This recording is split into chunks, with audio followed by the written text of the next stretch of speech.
Let's work some extra problems to get you guys more comfortable with thermochemistry, calorimetry, thermochemical equations, Hess's law, and all the types of problems we saw in this chapter. First, just a review of definitions. If you understand these definitions, it makes the chapter easier. So please get a really good grasp on definitions. Thermodynamics is just your study of energy and its transformations. It's a very broad definition. I want you to think about it as a broad definition. It deals with not only how energy is transferred, but why it is transferred and when it can be transferred. Thermochemistry is the study of the relationship between chemical reactions and energy, especially heat. Thermochemistry examines how energy is transferred. We calculate the amount of heat absorbed or released during a chemical reaction. Energy is your capacity to do work or transfer heat. That's how we relate heat and work to energy. Heat flow, remember heat is Q. Heat flow is the energy caused by a difference in temperature, whereas work is the result of a force acting over a distance. Kinetic energy, the energy associated with the motion of an object, while potential energy is a stored energy. It's the energy due to position or composition. It has the potential to use that energy, but it's not currently using it. Thermal energy is your energy associated with the temperature of a substance. Molar enthalpy of combustion. When we break this down, when you see the word molar, it means per mole. Enthalpy, H, and we know what combustion is. Combustion is we burn something in the presence of oxygen and produce CO2 and water. So the molar enthalpy of combustion would just be the enthalpy of combustion of 1 mole. Molar enthalpy of formation, same concept. Per mole, how much are we forming?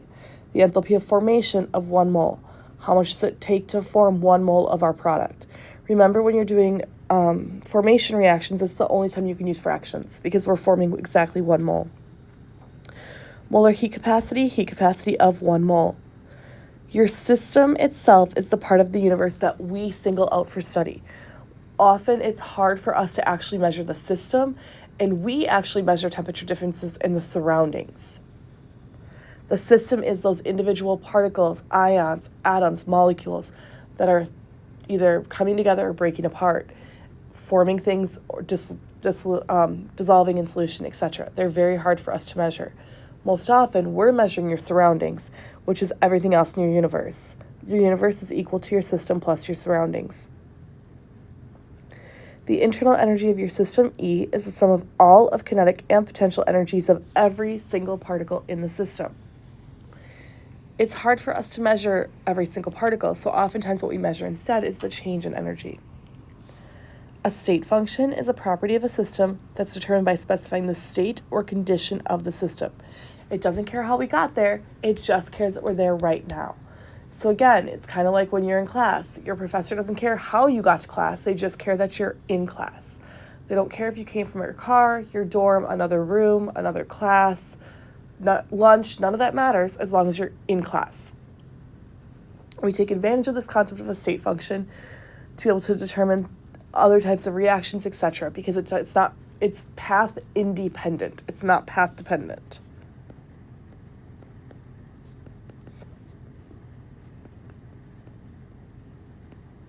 An enthalpy, H, is a state function. We have a calorie, lowercase c, cal. 1 cal is the amount of heat required to raise the temperature of 1 gallon of water by 1 degree C. Calorimetry is measure of heat flow. It's an overall, just broad definition. Calorimetry itself is the measure of heat flow, while a calorimeter is the instrument that we actually use to measure that heat flow. Bomb calorimeters have a constant volume calorimeter, and these will have a calorimeter constant.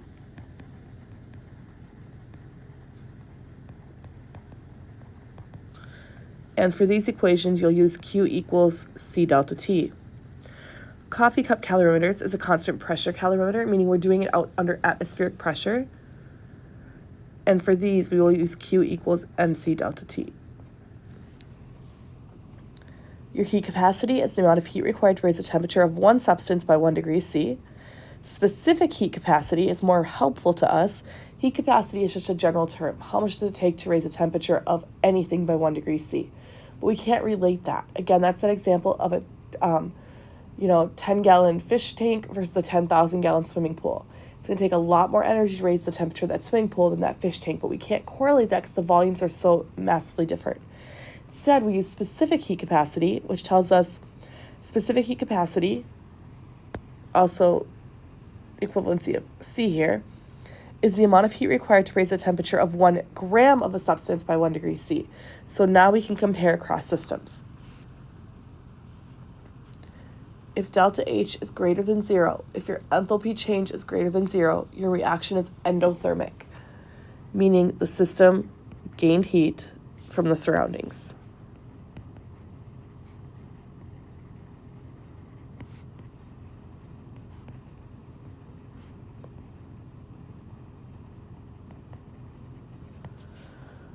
Q is positive. If delta H is less than 0, the reaction is exothermic. Q is negative. Remember, Q is equal to H under constant pressure conditions. Your system lost heat to the surroundings.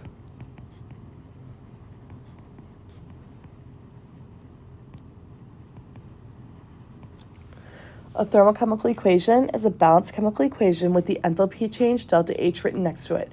So it's just like everything you've seen so far, except now we write the delta H value next to it. Hess's law states the total enthalpy change delta H for a process is the same regardless of whether the reaction occurs in one step or many steps. Hess's law can be applied in multiple fashions, as we've seen in class, and we'll see more examples in our additional practice. The advantage to Hess's law is if I'm trying to determine the overall enthalpy change for a reaction and I don't have all the values, I can either look up the formation, delta H formation values and figure out the entire equation. I can use other equations and manipulate them such that they add up to my target equation and determine delta H of a reaction that way.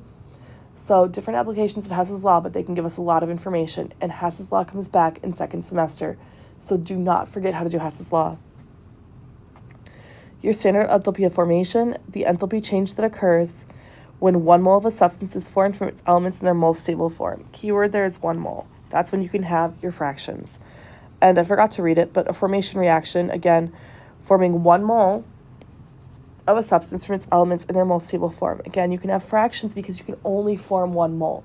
So if we need like 1 oxygen or 3 chlorines, we're going to have to use fractions because those come from a diatomic. So let's work some examples. Number 1, what will be the final temperature of the solution in a coffee cup calorimeter if 50 mL of a sample of 0.250 molar HCl is added to 50 mL sample of 0.250 molar NaOH? The initial temperature is 19.5 degrees C and the delta H reaction is negative 57.2 kilojoules per mole. For sodium hydroxide, assume the density of the solution is 1 gram per ml and the specific heat of the solution is 4.18 joules per gram degree C. We know we're doing coffee cup calorimetry, so we know we've got Q sub P. It tells us we have a 50 ml sample of 0.25 molar HCl and a 50 ml sample of 0.25 molar sodium hydroxide.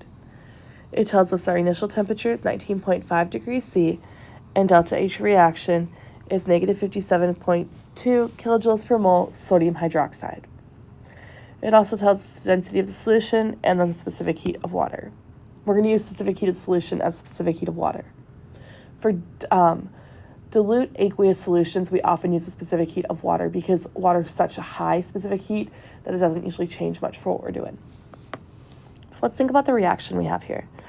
We're reacting HCl, hydrochloric acid, plus sodium hydroxide, and we're going to form salt plus water. We have a 0.25 molar solution of HCl, and we have 50 milliliters of it. And we have a 0.25 molar solution of sodium hydroxide and 50 milliliters of this as well. Remember, we can easily find the moles So the moles of HCl, 0.250 molar, which is the same as moles per 1 liter, times 0.0500 liters, bring this to liters, gives me 0.0125 moles.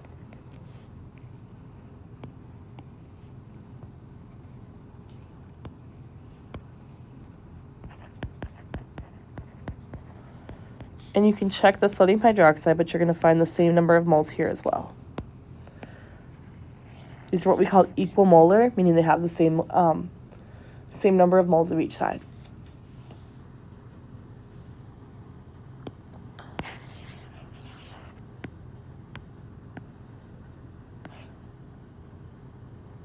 Move this up here so we have some space. And we are combining these two solutions. So we're combining 50 ml solution with another 50 ml solution, which means overall I will have 100 mils of solution. I need grams of solution. I know the density. I'm assuming it to be 1 gram per mil is 100 grams of solution. So now I also know that it tells me that the delta H reaction is negative 57.2 kilojoules per mole. Remember, delta H is equal to Q under constant pressure conditions. That means Q of my reaction is equal to negative 57.2 kilojoules per 1 mole of sodium hydroxide specifically. But I know how many moles of sodium hydroxide I have. So times 0.0125 moles of sodium hydroxide.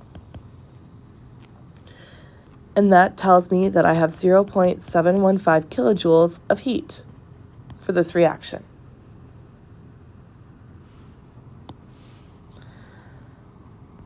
I know that my Q of my solution is going to be opposite of Q of my system. Let's think about this with the first law in words. The system itself is going to give off heat.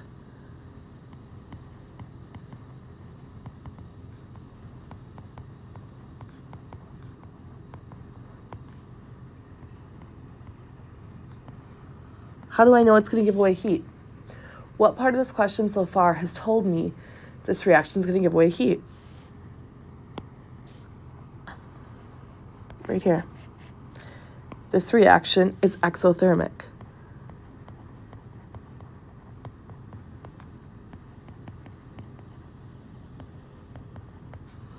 Delta H is a negative value.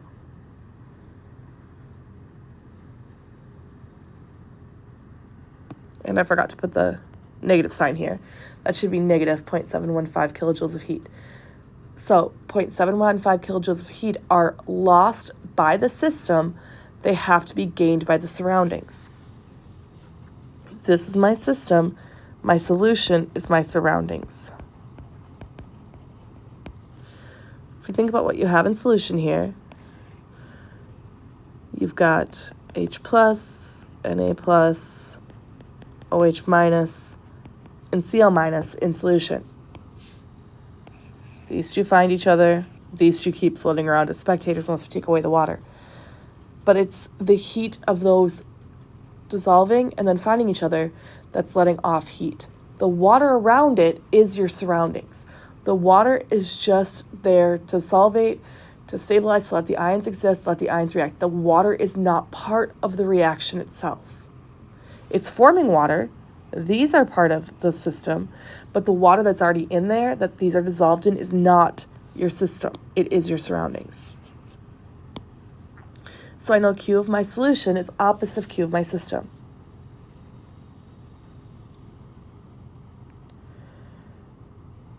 Which means my Q of my solution will be equal to 0.715. Because again, this was negative 0.715 kilojoules of heat. This will be positive.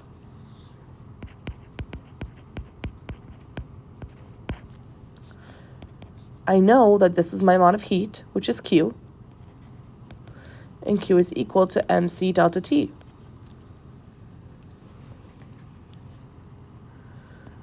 So I've got 0.715 kilojoules. I've already determined that I have 100 grams of solution.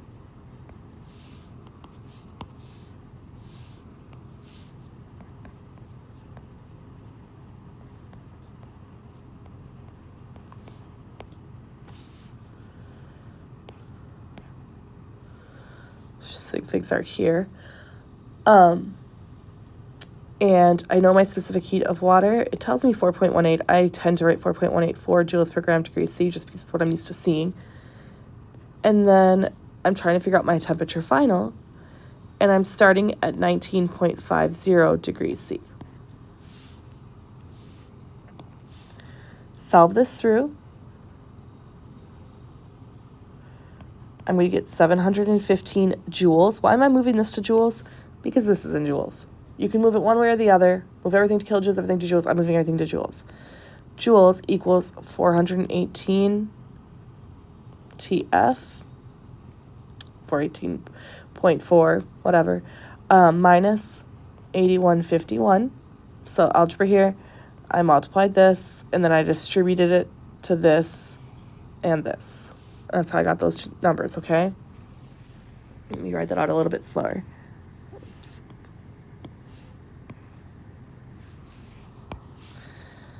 I apologize. I'm not really good at writing at the bottom of screens, and that's what's happening right now is I'm having to write at the bottom of the screen. So let me shrink some of this and move it so I can actually fit on my screen here.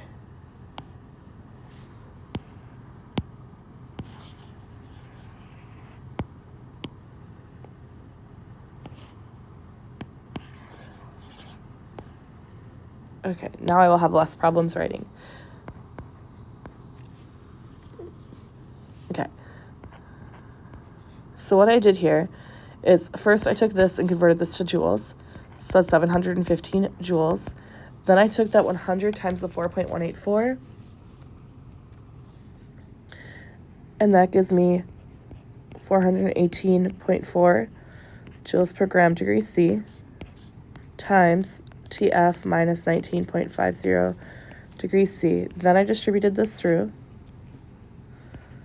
So 715 joules equal to 418.4 joules per gram degree C minus TF times TF, which is what I'm still trying to solve for, minus,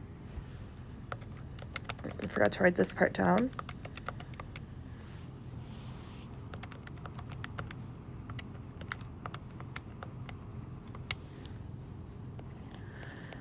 (8158.8). And my sig figs are right here, which means they're right here, which means they're right here.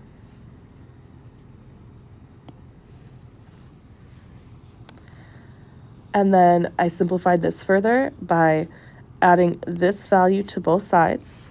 So 715 plus 8158.8.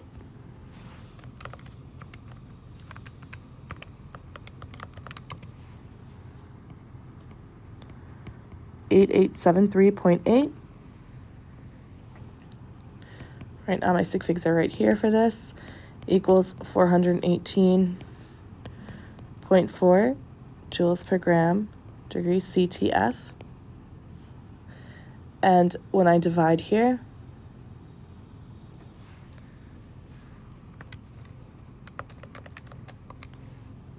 got 3 sig figs here, 4 sig figs here, I get 21.2, and that is in degrees Celsius,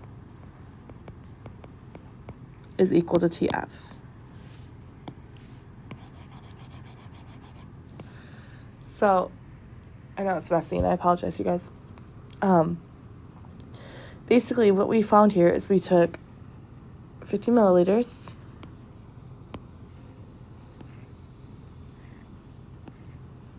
HCl solution, 50 milliliters of an NaOH solution, and we mixed them together. We saw that the initial temperature was 19.5 degrees C. We know the specific heat of water. We knew the concentration and the volumes of both the acid and the base, and we wanted to know what final temperature was this system going to reach. we knew it was exothermic because delta H is a negative value. So we knew it would increase, and it does. It doesn't increase much. These concentrations aren't that high. We don't have a lot of solution here. It increases by 1.7 degrees C, but it does increase. And that's what's important here to note, that it backs up what we're seeing. It backs up the fact that, yes, this is absolutely exothermic. It is releasing heat to the surroundings. So the system heated up and lost heat, gave away Q to my surroundings. Hence my water, my solution, my surroundings heated up. Okay, let's look at example 2. Calculate delta H for the synthesis of diborane from its elements. This is diborane, and I want to know what the energy change is, the delta H here, or change in enthalpy for this reaction. So this is what I would call your target equation.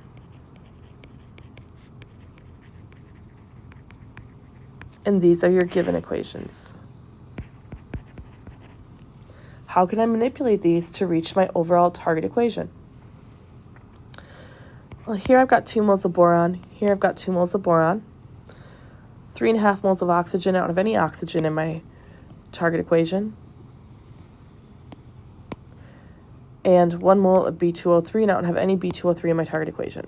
But I do see this, and it's on the reactant side, so I'm going to leave that be.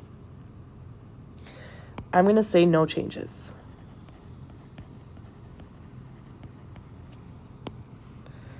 Next, I've got B2O6, and I've got B2O6, but it's on the opposite side. O2, no O2, B2O3, no B2O3, and H2O, no H2O. I have this B2H6 that I need, but it's on the wrong side. So I'm going to say flip the equation.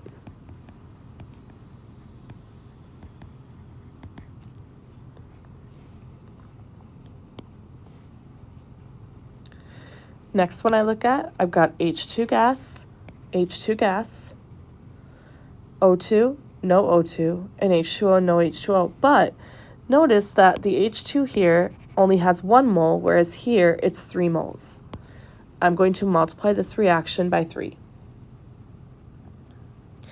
Lastly, H2O and liquid and gas. I'm not positive how those are going to factor in because they're not my overall reaction. But I'm going to see in a sec. Let's go ahead and adjust the rest of the reactions and then go back to that one. So again, no change.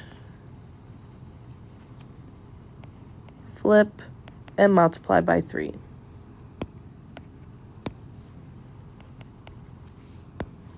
I'm going to write our new equations right over here.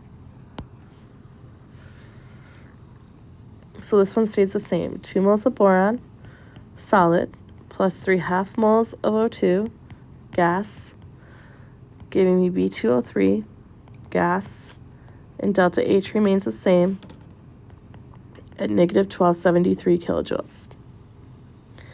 Second one, I'm going to flip around. So I'm going to get 1 mole of B2O3, solid, 3 moles of H2O, gas, giving me 1 mole of B2H6, gas, and 3 moles of O2, gas. Delta H here, since I flipped it, is going to be positive 2035 kilojoules. And lastly, I'm multiplying this reaction by 3, because I'm going to look at the very last reaction in a minute. Multiply this reaction by 3, I get 3 moles of H2 gas. 1/2 times 3 is 3/2 O2.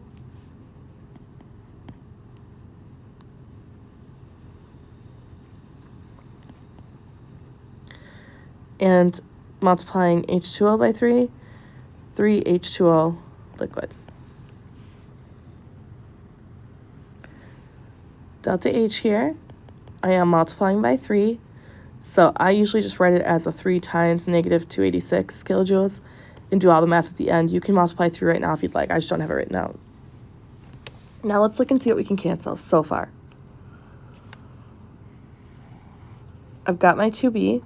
Doesn't cancel, and that's good that I want that though. My 3 O2s do not cancel yet. Oh yes, they do. There it is. 3/2 O2, 3/2 O2, and 3 O2. Those do cancel.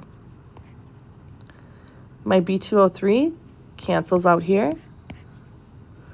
Let's see, my H2O gas and H2O liquid cannot cancel as they're in different states. B2H6 and 3H2 do not cancel either. But remember, I've still got this last equation to go. So I've got 3 moles of H2O gas and 3 moles of H2O liquid that I need to cancel out. Coincidentally, I have H2O liquid to H2O gas here. They just need to be multiplied by 3. If I multiply this reaction by 3, I get 3 moles of H2O liquid going to 3 moles of H2O gas. Delta H is equal to 3 times 44 kilojoules. And now, my 3 moles of H2O liquid have canceled. My 3 moles of H2O gas have canceled. And I know it's kind of a mess, but we got to see what's left. So this is left. This is left.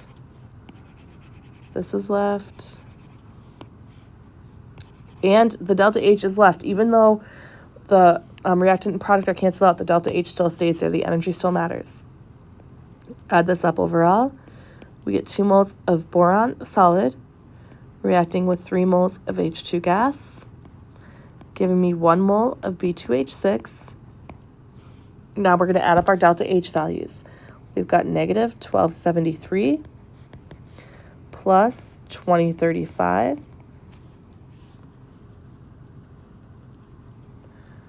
plus a negative 3 times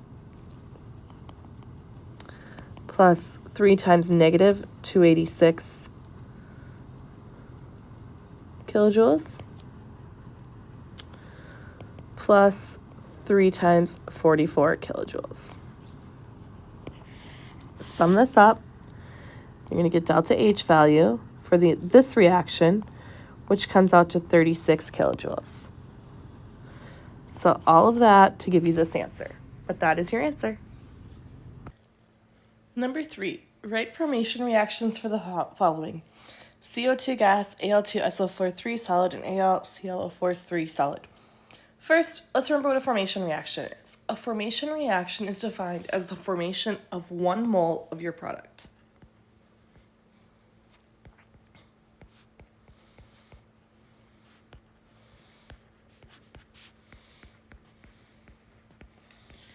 And this is from the elements in their most stable states.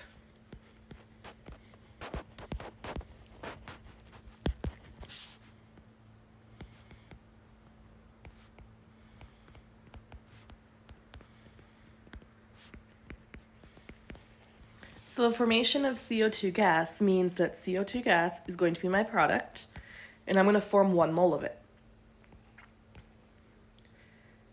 CO2 has carbon and oxygen in it, the 2 elements. Carbon, most stable state is graphite. You just need to memorize that. It's too close. And oxygen comes as a diatomic O2 gas. 1 carbon, 2 oxygens, 1 carbon, 2 oxygens. That reaction was pretty easy to write out and pretty easy to balance. How about aluminum sulfate? We're forming aluminum sulfate. Aluminum sulfate is made up of aluminum, sulfur, and oxygen. So I've got aluminum. Aluminum is a metal, so solid. Sulfur. Sulfur, I want you guys to know it is solid. I do not expect you to know that sulfur is rhombic, though. You should know sulfur is a solid, though. It's a yellow powder. It smells like rotten eggs. So to me, I think of powdered eggs when I think of sulfur. And oxygen is O2 gas.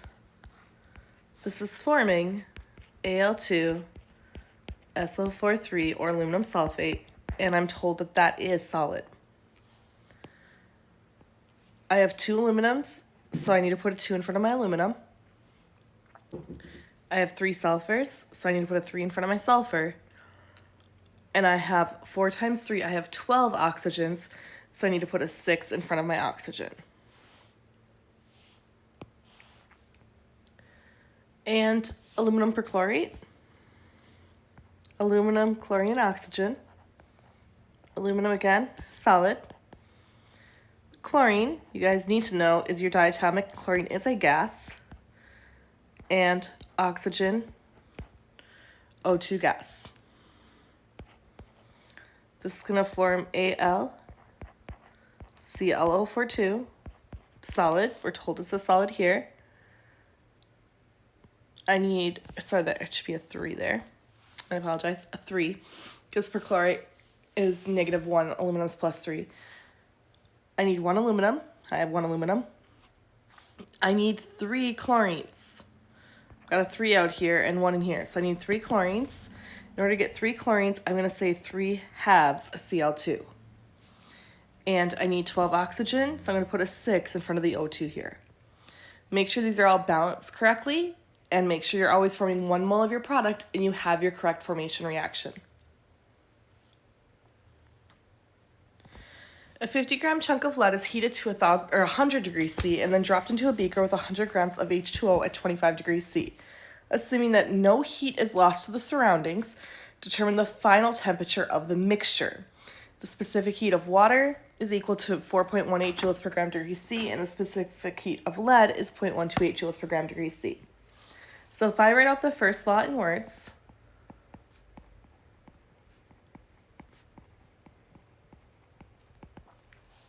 the heat lost by the lead, because the lead's going to cool down, right? I've got, let's highlight out our pieces, 50-gram chunk of lead, 100 degrees C, dropped into a beaker with 100 grams of water at 25 degrees C. So we know heat always travels from the hotter or more higher temperature item to the lower temperature item. We know the lead is going to lose the heat, the water will gain the heat. So we can say the heat lost by lead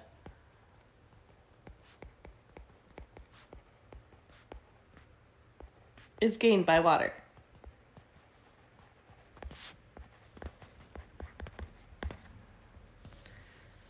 The way we're going to set this one up is we're going to say negative Q of lead, the heat lost by the lead, is equal to the heat gained by the water, is equal to Q of water. We can then use our MCAT equation, the mass of our lead times the specific heat of our lead times change in temperature of lead, which will be negative, is equal to the mass of water, specific heat of water, change in temperature of water. And plug in all of your pieces. The lead has a mass of 50 grams, a specific heat of 0.128 joules per gram degree C, and the temperature change. We don't know the final temperature change. That's what we're trying to find. But we know it starts at 100 degrees C. The water, I have 100 grams of water. Specific heat of water, 4.184, or in this question tells you 4.18 joules per gram degree C. Final temperature, we don't know. We do know the final temperature will equal each other, though. We know we're going to have the same final temperature. And we're starting off at 25 degrees C. Go ahead and simplify this. What I mean by simplify this is multiply these two numbers together and distribute it through. Same here, multiply these two numbers together and distribute through.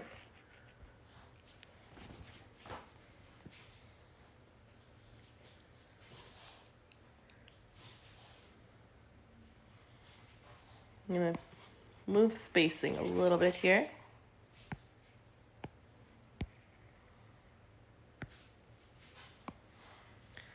So multiply together, 6.40 joules per degree C. Grams is canceled out at this point. Times T final minus 100.0 degrees C is equal to 418 joules per degree C. Grams is canceled again. Times T final minus 25.0 degrees C. Oops, looks weird. 418. Now go ahead and distribute through. So 6.40 times TF, 6.40 joules per degree C minus 6.40 times 100 is 640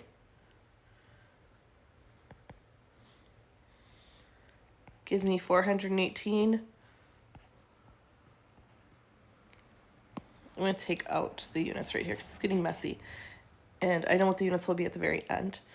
If you need to see the units cancel out, come see me, but it just gets messy when I'm trying to write everything else. I need everything out with the variables.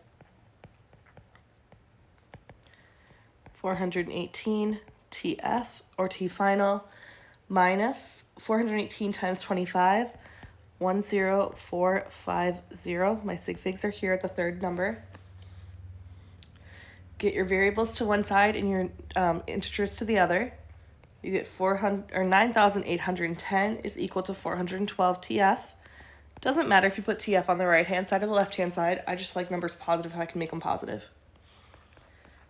And divide through and find your T final to be 23.8 degrees C.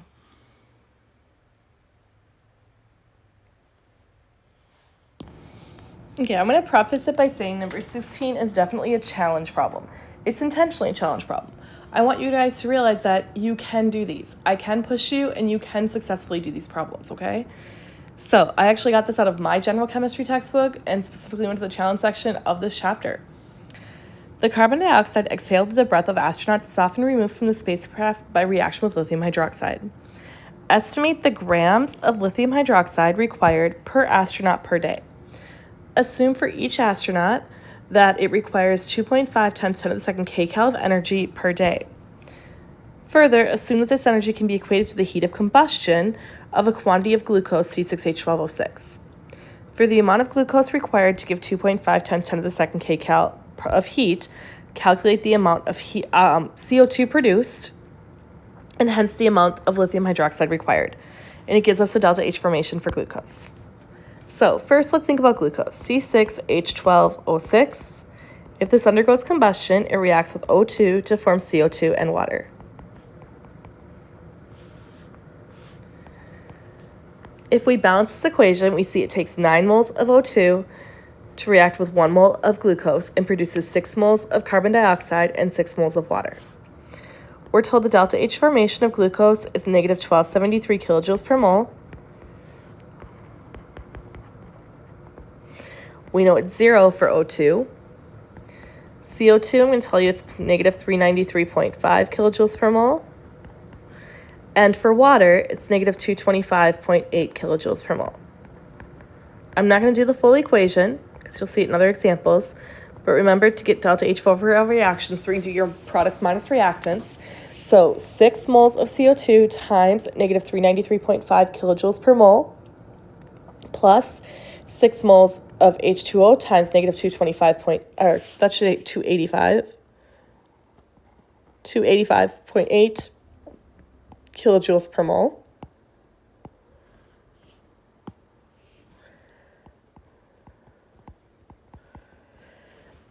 Minus 1 mole of C6H12O6 times negative 1273 kilojoules per mole. Overall, my delta H of reaction here will be negative 2,802.8 kilojoules per mole.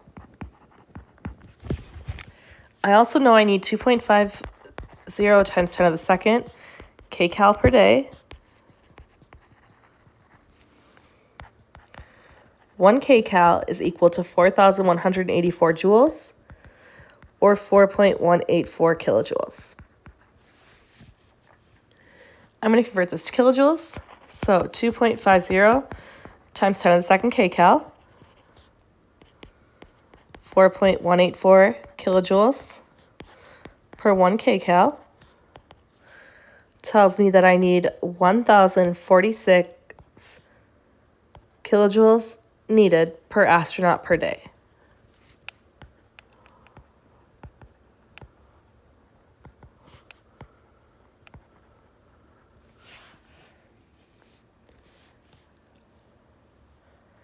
How many moles of CO2 will be produced for this?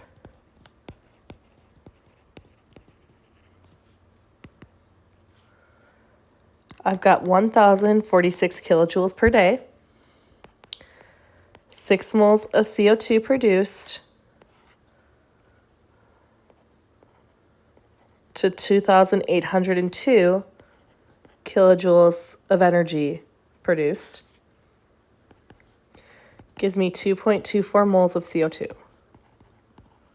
I know there's a negative sign here because the energy is being produced, but that's because it's the perspective of the system. If I'm making moles, my number of moles will be a positive value here. If you're uncomfortable with that, think about this as a negative, meaning this is the amount of energy that I need to expend every day as the system. CO2 reacts with lithium hydroxide to produce lithium carbonate and water. 2 moles of lithium hydroxide, 1 mole of CO2 produces 1 mole of lithium carbonate and 1 mole of water.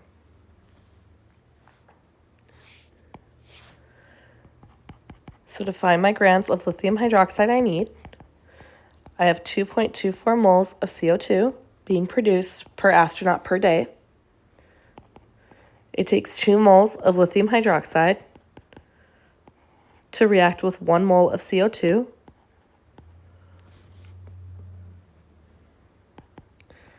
One mole of lithium hydroxide weighs 23.95 grams.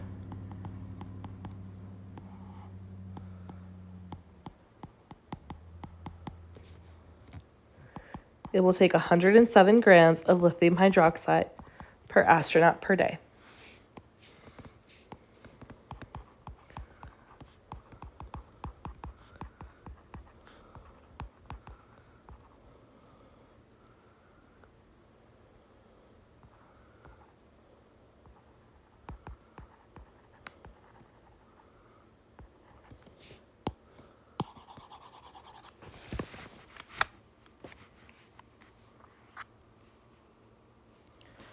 Number 17, given the standard enthalpies of formation in the table below, or above in this case, calculate the standard enthalpy change in kilojoules for the following reaction. So this is just that products minus reactants equation.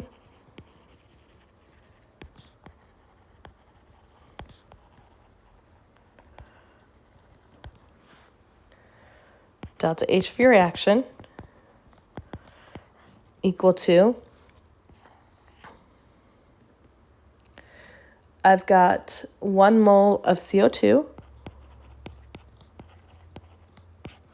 times the delta H formation of CO2 gas,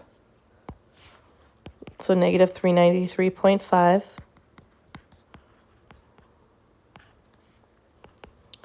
plus 2 moles of water vapor,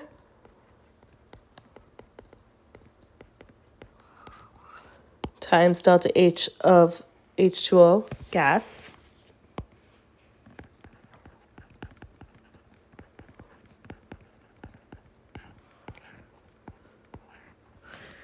that's all your products.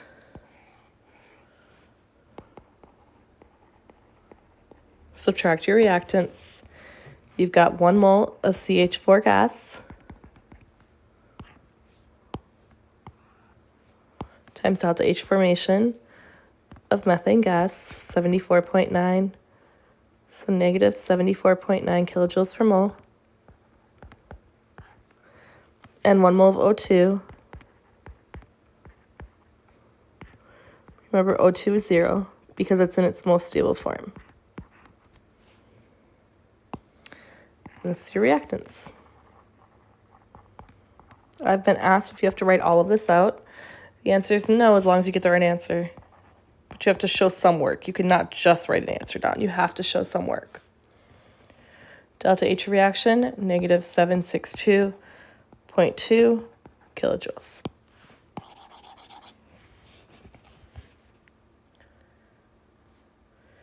Number 18, the overall reaction that occurs in some commercial heat packs can be represented as 4 moles of iron reacting with 3 moles of O2 to produce 2 moles of iron oxide, iron 3 oxide in this case.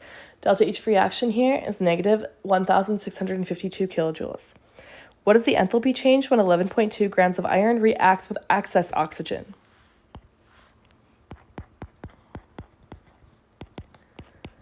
(11.2 grams of iron, convert that to moles, 55.85 grams of iron, 1652 kilojoules is released for every 4 moles of iron reacted. And this will release negative 82.8 kilojoules of heat.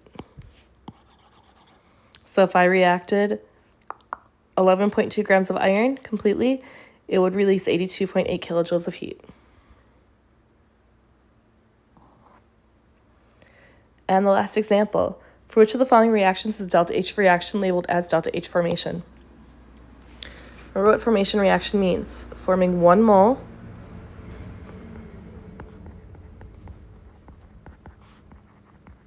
of your product from elements in their most natural stable states. So, 1 mole, not 1 mole. Can't be it.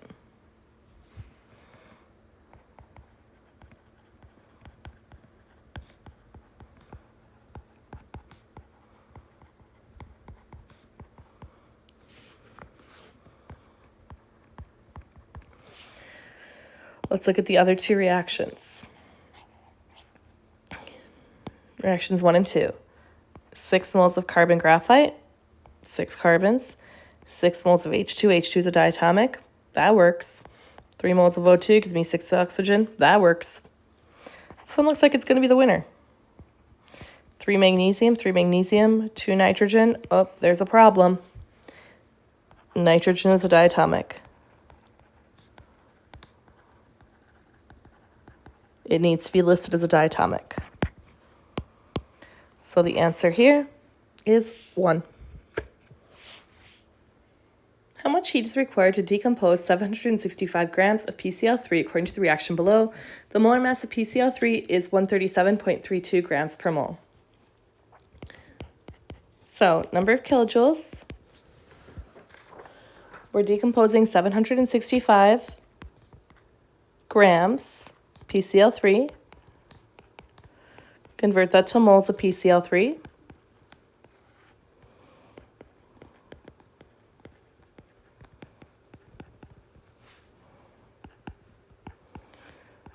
It requires 1,207 kilojoules of energy to decompose 4 moles of PCl3.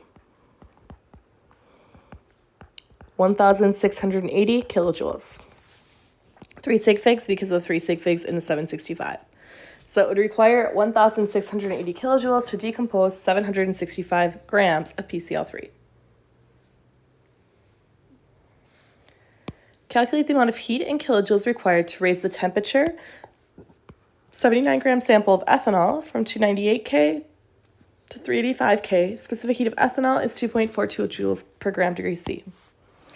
So got your MCAT equation. And I'm trying to find heat in kilojoules.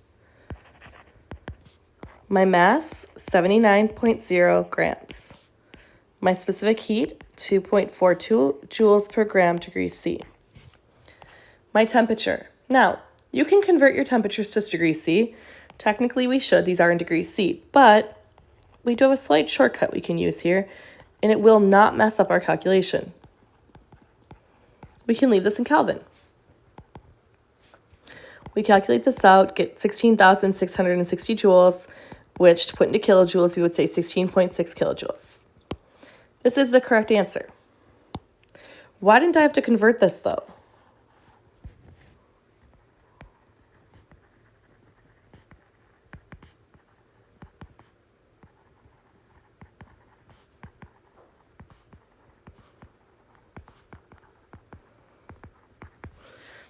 The difference here is 87.0 Kelvin.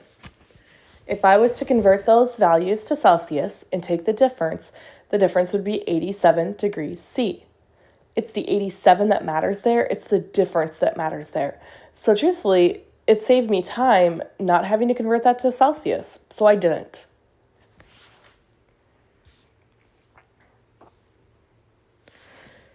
A 5-liter balloon is inflated against an external pressure of 23.0 liters at 0.970 atmosphere. What is the work done? This is one of those PV work questions. So remember, work, W is equal to negative P delta V. Negative pressure We've got an external pressure, 0.970 atmosphere. Change in volume, 5-liter balloon expanded to 23 liters. So final volume, because remember change in volume is always volume final minus final volume initial, 23.0 liters minus 5.00 liters. Now, of course, this is the one where you have to remember that conversion. Again, I remember the conversion because it was my radio station back home growing up, 101.3. But you need to remember 101.3 joules per atmosphere. This is your conversion. You need to know this conversion to be able to complete the calculation. This gives me negative 1,770 joules. So this cancels out my atmospheres.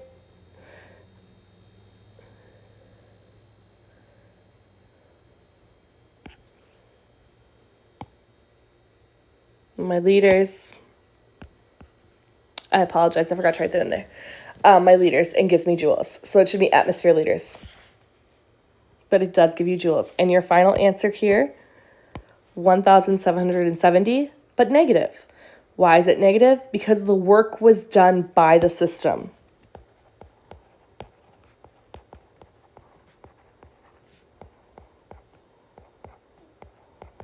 On the surroundings.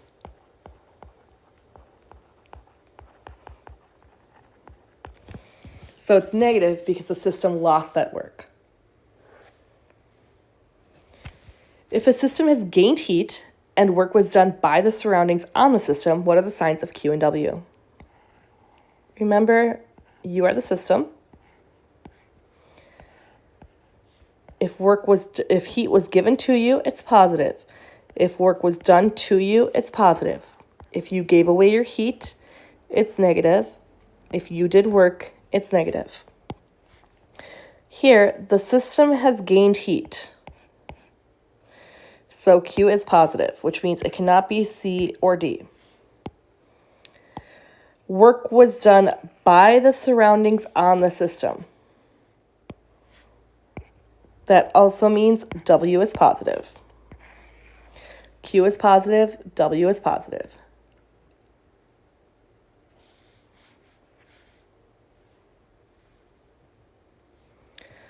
A certain reaction performed at 1.50 atmosphere pressure gives off 4.75 kilojoules of heat.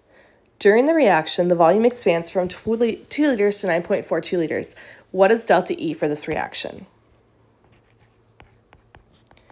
Change in energy is always Q plus W, but we can substitute that and say Q minus P delta V because W is equal to P delta V, pressure, volume, work.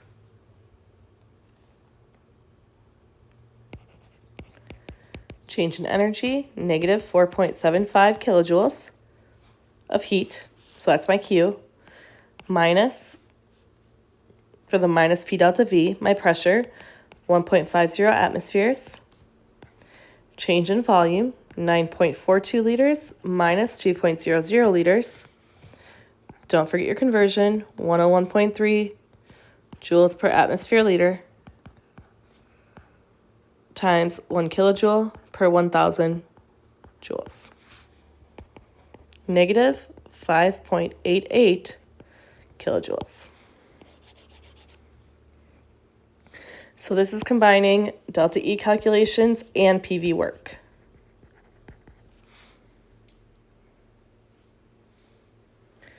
(14) 19.5 gram piece of titanium with specific heat of 0.523 joules per gram degree C is heated and submerged into 1.5 times 10 to the second grams of water, specific heat 4.184 joules per gram degree C, which is initially at 22.7 degrees C. The final temperature is 23.7 degrees C. What's the initial temperature of the titanium metal? First law in words.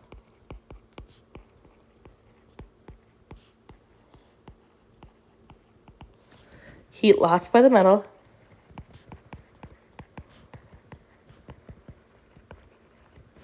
is gained by the water.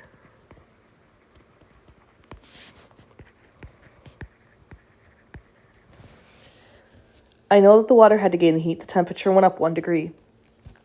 I also know the titanium was heated and then submerged, so the heat's going to be lost by that metal. So I can say negative Q of titanium is equal to positive Q of the water, or negative mass of titanium, specific heat of titanium, change in temperature of titanium, is equal to the mass of the water, specific heat of water, change in T of water.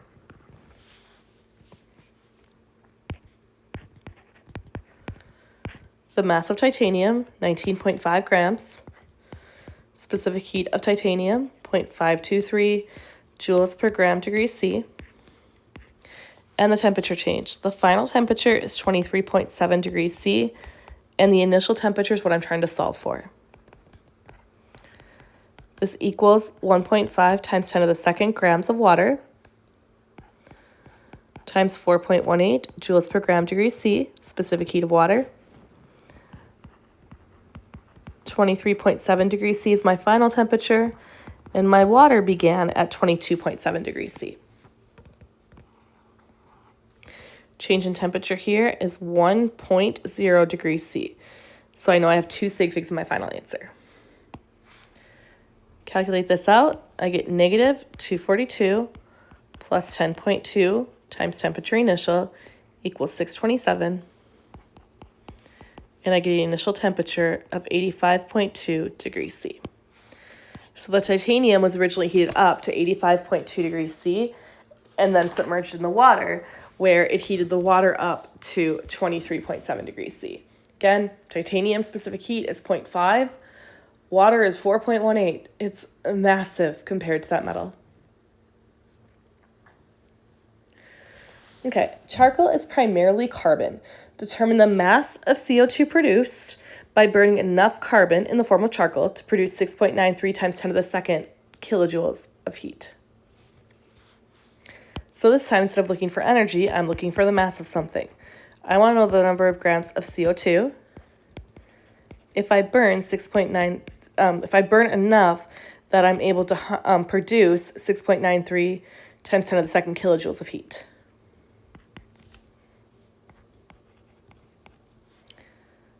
That is a negative here because the heat is being released. So I'm going to put a negative here. 1 mole of CO2. And the entire reaction is negative 393.5 kilojoules. It's a formation reaction, in case you couldn't tell.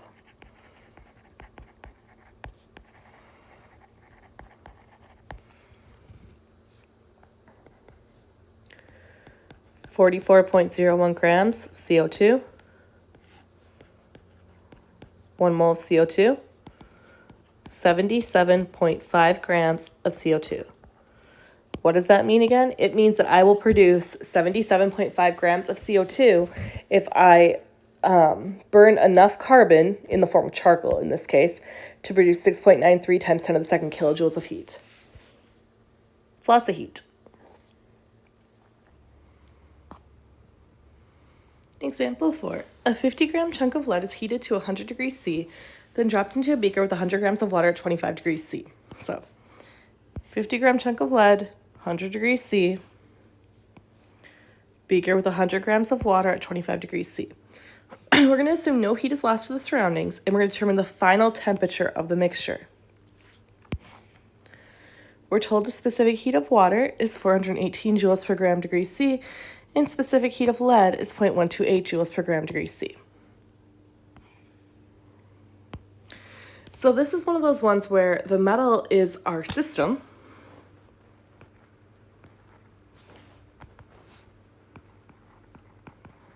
The water's our surroundings.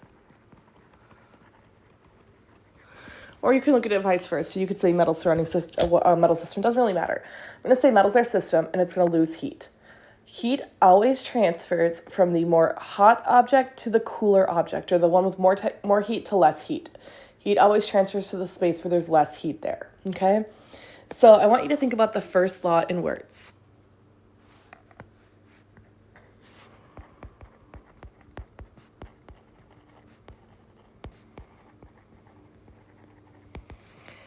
The heat lost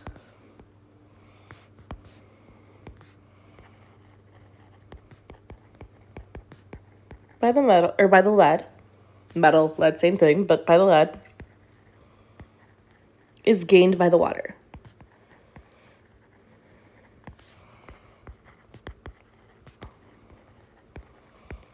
That means that the heat of the lead is going to be negative because it's going to lose heat. I know that because the metal's heated up really hot and the water's colder, the metal's going to lose that heat and it's going to be gained by water. So Q for lead will be negative, and that will equal the heat gained by the water. Because we're assuming no heat is lost to the surroundings. We're assuming this is our complete... I know I say water as our surroundings, but it's... I'm not trying to confuse you when I use multiple things as the surroundings. It's contained within this system, but I'm treating the lead like its individual system and the water is surrounding from that. And then outside, everything outside of here is a different surrounding, if that hasn't completely confused you. Hopefully not. I know that the heat lost by lead will be gained by the surrounding, or be gained by the water.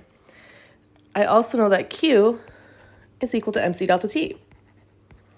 So I can say negative Q of my lead, which is what I just wrote, but I can say negative M mass of my lead times specific heat of my lead times change in temperature of my lead is equal to positive, I keep writing Q, mass of my water times the specific heat of water times the change in temperature of the water, and plug in what I know. Don't forget the negative sign right here, by the way. I forgot this when I wrote this question out earlier, and I was getting a final temperature that was lower than 25 degrees C, and so I knew I had done something wrong, but I couldn't figure out where, and it's because I tend to forget that negative sign. Don't forget the negative sign. You will get the wrong answer. Negative mass of lead, 50.0 grams, times specific heat of lead, 0.128 joules per gram degree C, times change in temperature. I don't know the final temperature, but I know my initial temperature is 100 degrees C, because that's what I heated the lead up to. It's equal to my mass of water, which is 100 grams of water, times my specific heat of water, 4.18 joules per gram degree C, times my final temperature. Again, I don't know what my final temperature is yet. I'm going to solve for that, minus my initial temperature. Now, I'm going to shrink some of this down so I have more space to write.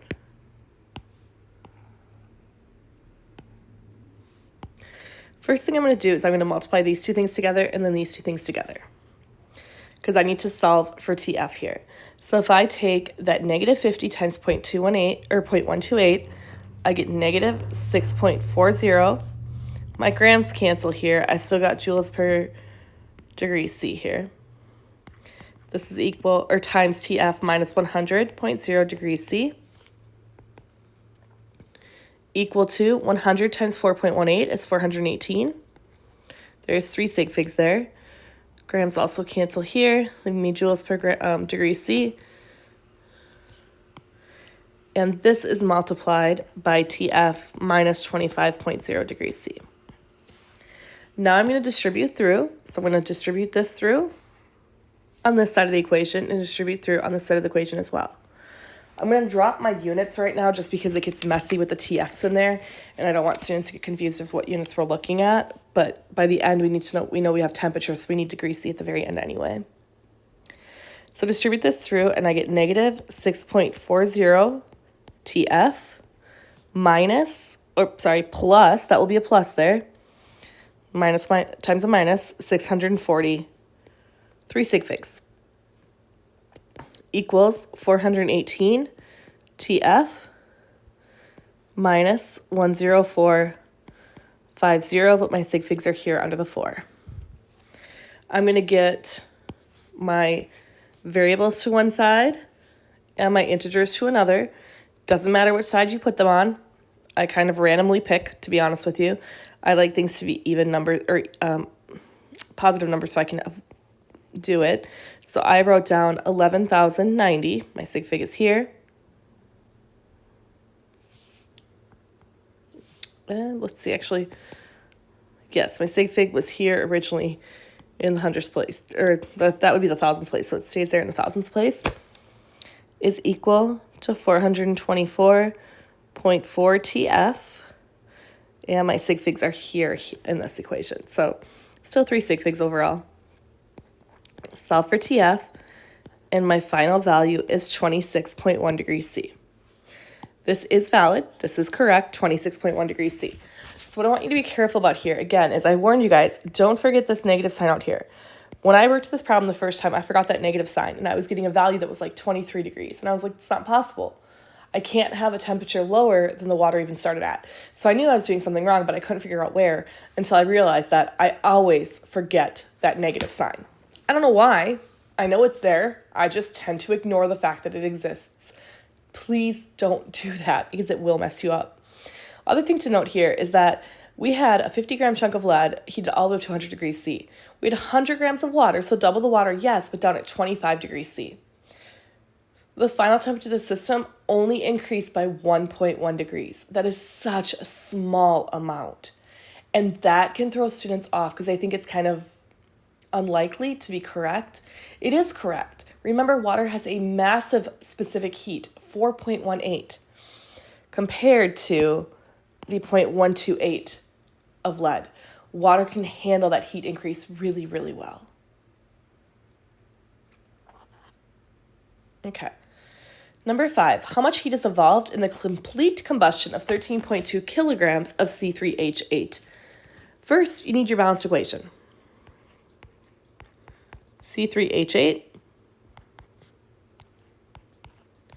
reacts with 5 moles of O2, giving you 3 moles of CO2 and 4 moles of water.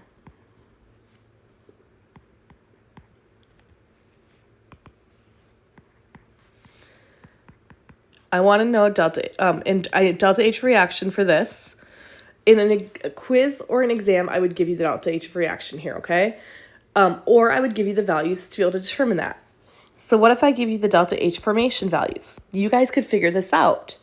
What if I told you C3H8 equaled negative 103.85 kilojoules per mole?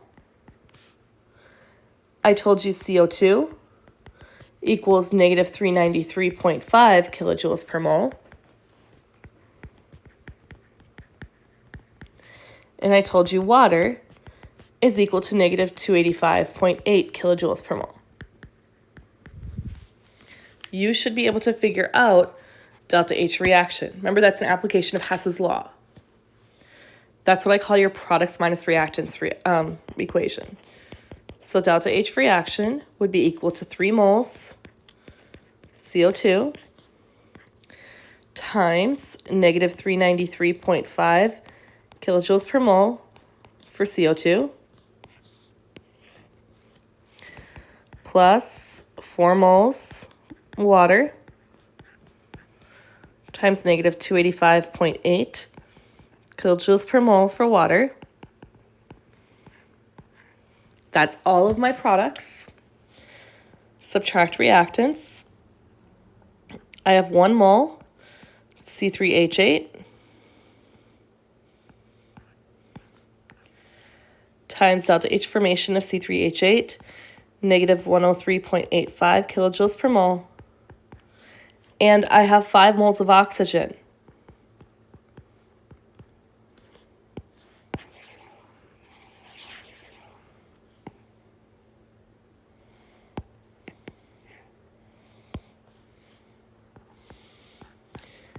Remember, oxygen has a value of 0 because it didn't do anything. It's its most natural state. So forming O2, it's just 0. Add all this up, and you should find that the delta H reaction for this reaction is negative 2219.9 kilojoules. It's a combustion reaction. They release a lot of heat. Now that you've got that, you can answer the original question. How much heat is evolved in the complete combustion of 13.2 kilograms of C3H8? I want to know number of kilograms. I want to know number of kilojoules. Keep reading kilograms. Heat is going to be in joules or kilojoules. I'm going to say kilojoules just because I know it's a big number here. 13.2 kilogram C3H8. I know there's 1,000 grams of C3H8 to every 1 kilogram of C3H8.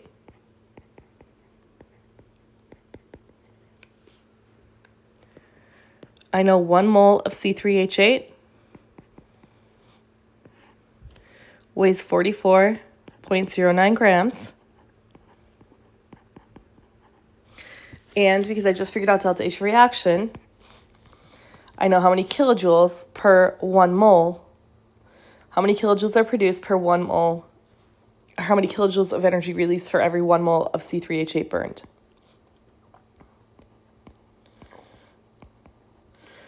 Two, 2,219.9 kilojoules per 1 mole of C3H8.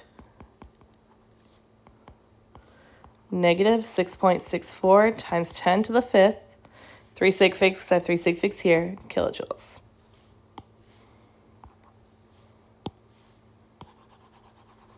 Lots of energy released.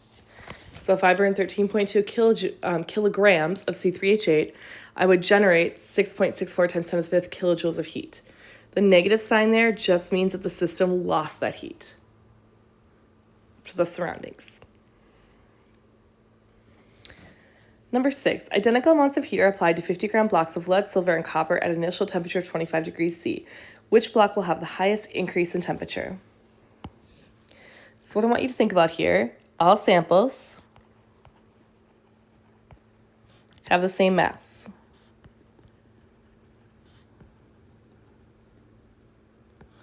So the sample with the lowest heat capacity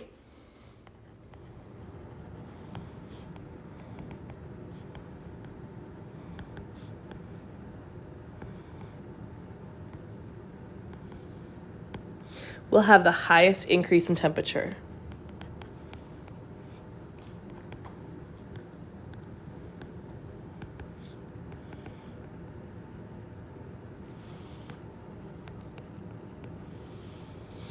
It was least able to withstand increases in heat.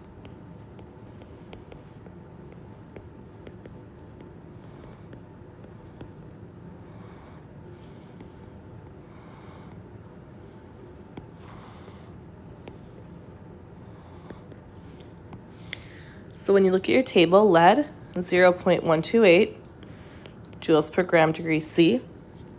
Silver, 0.235 joules per gram degree C. And copper, 0.385 joules per gram degree C. So here, lead will be our answer. Number 7, what is the final temperature when 350 grams of water at 22.05 degrees C loses 2.68 times 10 to the 3rd joules of heat?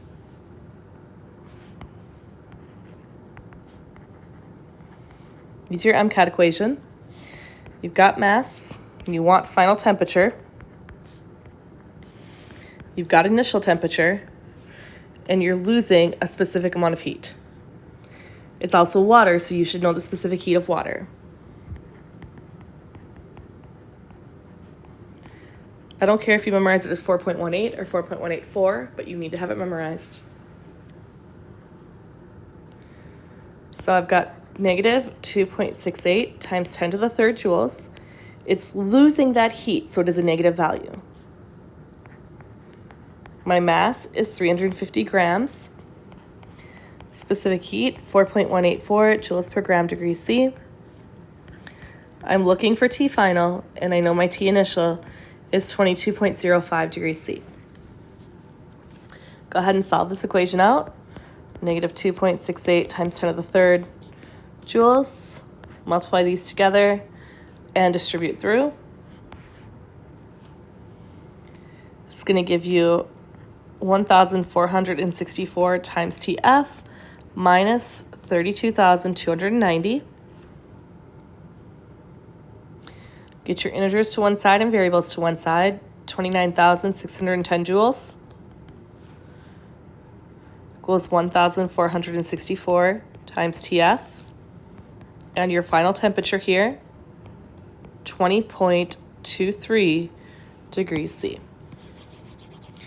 So if I had 350 grams of water at 22.05 degrees C and it lost 2.68 times 10 to the third joules of heat, so that's like 2.68 kilojoules of heat, the temperature would decrease down to 20.23 degrees C. How much heat is given off when 5 grams of carbon dioxide is formed from benzene and oxygen? We give you the balanced equation here and delta H for reaction. So I want to know number of kilojoules.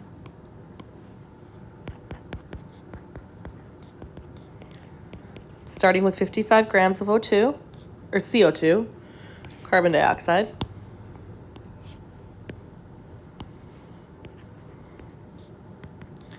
Convert that to moles of CO2. 44.01 grams of CO2. So how much energy was released to produce all of this? Well, my delta H for reaction is 6,278 kilojoules, and that's for every 12 moles of CO2.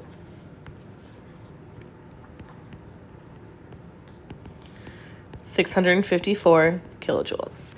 So if I burned 55 grams of CO2, I would release 654 kilojoules of heat. And those should be negative, showing just that it's releasing that energy.